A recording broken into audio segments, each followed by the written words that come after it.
And welcome back. Tonight, we are taking a look here at the first day of the Democratic Convention out on Long Island. There's no big surprises that happened. We knew who the three statewide candidates were going to be, all incumbents here. But the question is, well, what exactly in terms of party support would they be for these guys? Not just rank and file, but on the left wing of the party, who sometimes feels left out with his governor's administration. Our own Andrew Whitman was on the scene here today, and he rejoins us right now. And he's got some context, Andrew, and you spoke to our good friend Jimmy Vielkind over at Capitol, right? Yeah, I certainly did, Rich. And you talked about that poll that came out that showed, or that spoke to potential dissatisfaction from the progressive left and what voters might do if there was a liberal candidate running from the Working Families Party.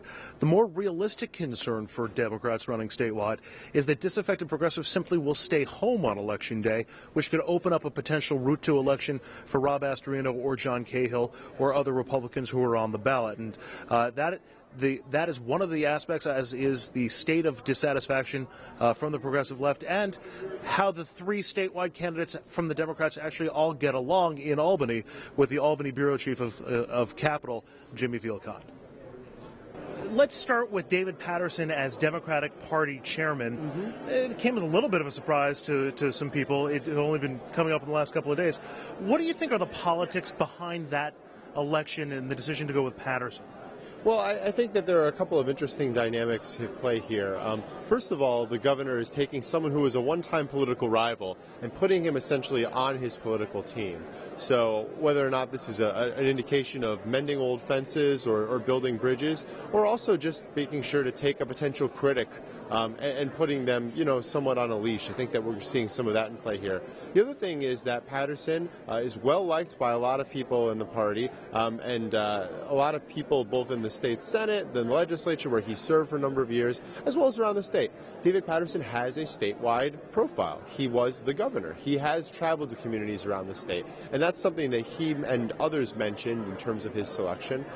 Also, Paterson is an African American. He replaced Assemblyman Keith Wright, who's also an African American, and this really puts an African American at a pretty senior spot in Cuomo's leadership team. Does Paterson give Cuomo more credibility with the progressive left, the angry progressive left, as we've seen, who have been more than a little disenchanted with Governor Cuomo, especially on fiscal policy? I don't know about that, because Governor Paterson has not necessarily been a progressive champion in the styling that we're talking about. When we hear the discontent from those progressives, they're talking about things like a push for public campaign finance, a public system of campaign finance matching. They're talking about things like the DREAM Act. And while Governor Paterson is supportive of those things, he certainly hasn't been much of a champion for them. So I think that it certainly doesn't anger people on the left, but because Paterson knows where his bread is buttered, so to speak, I don't necessarily think it's going to be too much of a sop.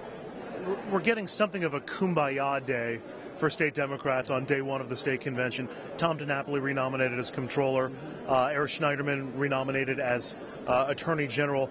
They've been held at arm's length, to put it kindly in some ways, by Governor Cuomo. Today really supposed to be about mending fences, or at least giving the image of mending fences. What is the nature of the relationship between those three men?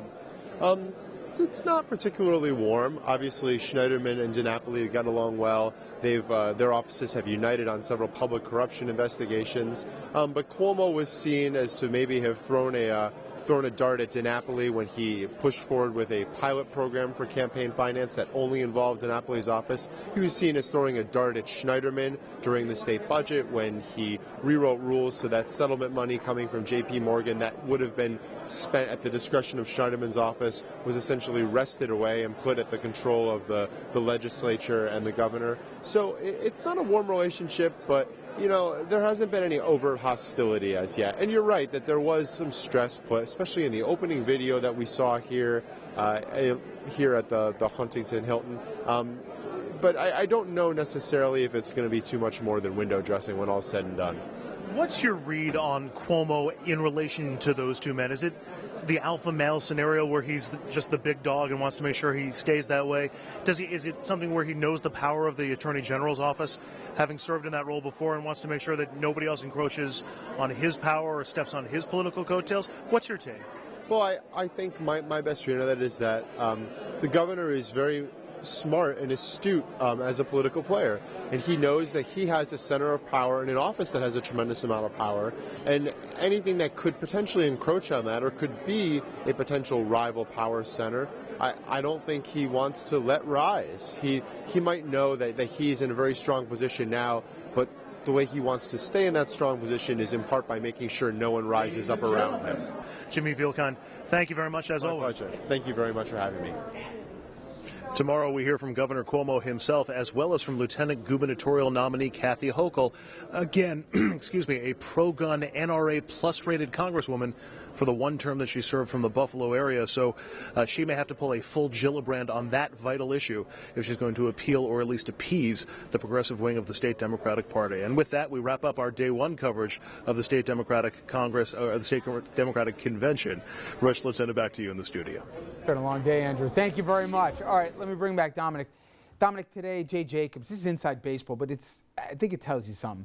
Who used to be the state chair, now running a committee out there on the island, says, I want a floor motion here for us not to accept the nomination of the Independence Party. They're a waste of time, and Cuomo's like, whoa, time out. You know, I'm the one running it here. Don't be kissing off another party. Now you got rumblings the Working Families Party could have their own candidate run. The whole point is the left is really mad that the governor, especially on fiscal issues, keeps going to the middle. At the end of the day, does the left do something about it, or do they grumble and still vote for the sitting governor? This is only a hunch, but at the end of the day, they may run someone, but at best it'll only be token opposition. They're not going to play a role in blowing the governor's mansion for Democrats simply because they're a little angry with the governor. The governor has to do what he has to do to get reelected. That's why when you look at his running mate, obviously it's not a play to the left. It's a play to energize upstate, where this governor is not as well liked. So you nominate one of them, and hopefully she can help turn out the vote and help with the base. You know the Q poll, folks, they usually do a good job. In their poll, they didn't put a name on it, but they said if there was a third-party candidate, 22% would break for him, and those theoretically would be coming from the left. You think that number's smoke? You don't think it's real? I don't. Because at the end of the day, I believe the folks on the left, when they go into the voting booth, they're going to say, do I want my vote to count, or do I want it to be wasted? And if they don't vote for this governor, then he owes you absolutely nothing, a point that his people have made repeatedly to those on the left. All right, Dominic. Well, day two, of course, is tomorrow. Dominic will be back with me as well for that. Stay tuned to us. We'll have more live coverage, obviously, from the convention tomorrow on this program. When we come back, though, we'll switch gears. We'll let Dominic off early tonight as we get into the legal roundtable. Feds rounding up nearly 70 people in a child porn sting across the New York area. And you won't believe some of the walks of life these people come from and the jobs that they hold, and there could be more to come. We're going to ask the question, if the law comes down harder for the crime, meaning the person producing this material, or the person at home watching it. Our panel gets into that a lot more after this.